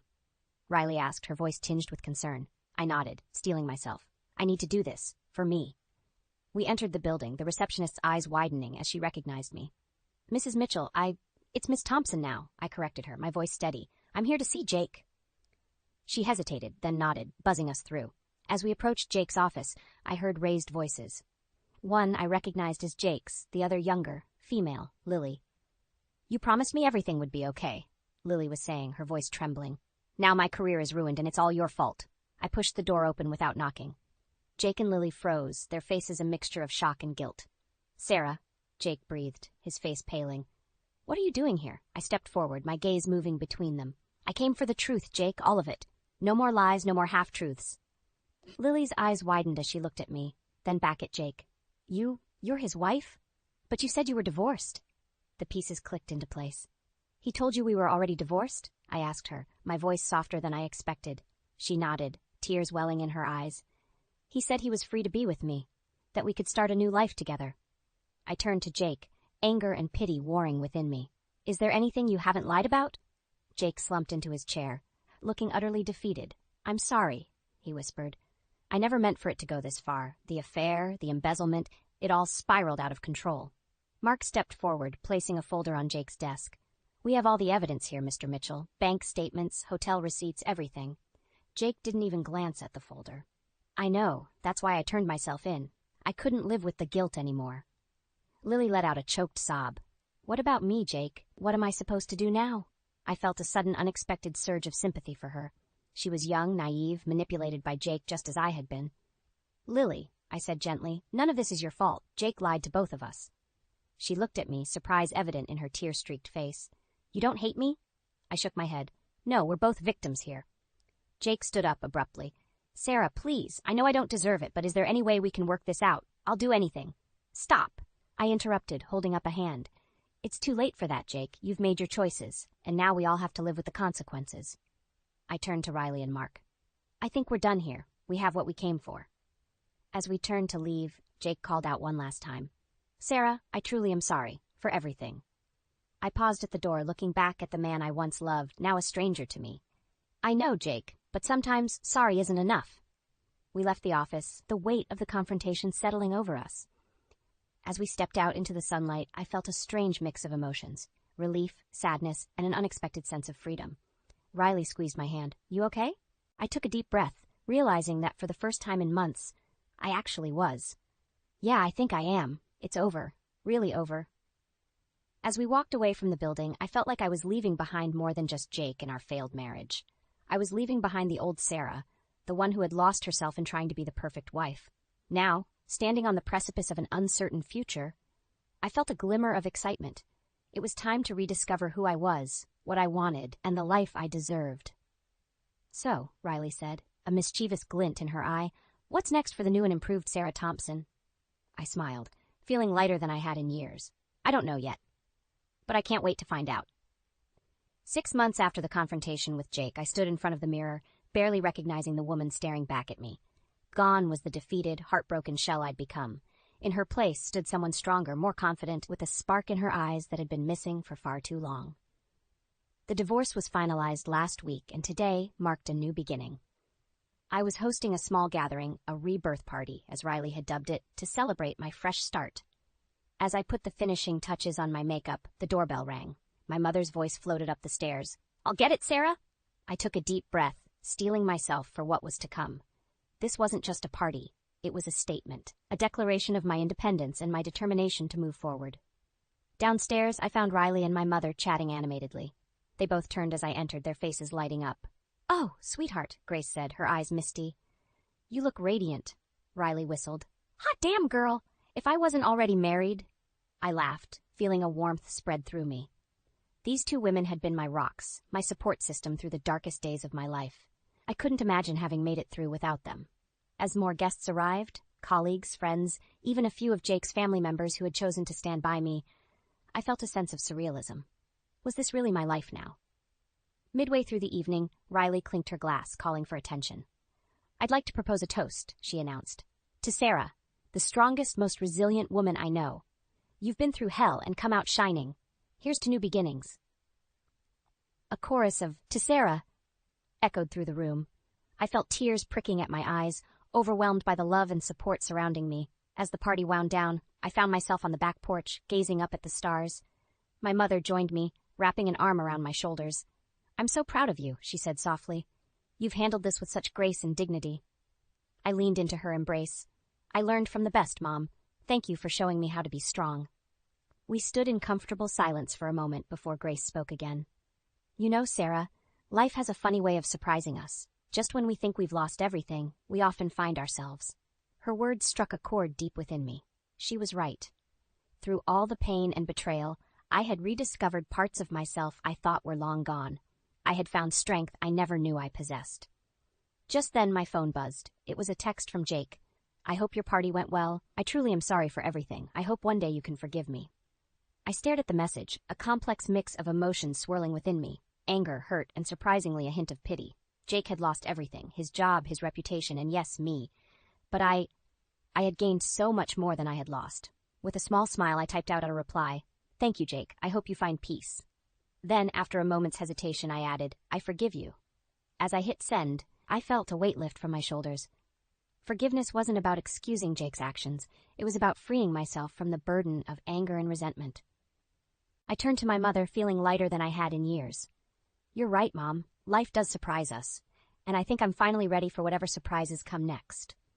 Grace smiled, her eyes shining with pride and love. "That's my girl. Now shall we rejoin your party?" I believe Riley mentioned something about karaoke. Laughing, I linked my arm through hers. As we walked back into the house, filled with the warmth of friendship and the excitement of new possibilities, I knew that this wasn't just an ending. It was a beginning, my beginning, and for the first time in a long time, I couldn't wait to see what the future held. The Sarah who had started this journey, broken and lost, was gone. In her place stood a woman who had faced her worst fears, confronted betrayal, and emerged stronger for it. Whatever life threw at me next, I was ready. After all, I had survived the worst, and found myself in the process.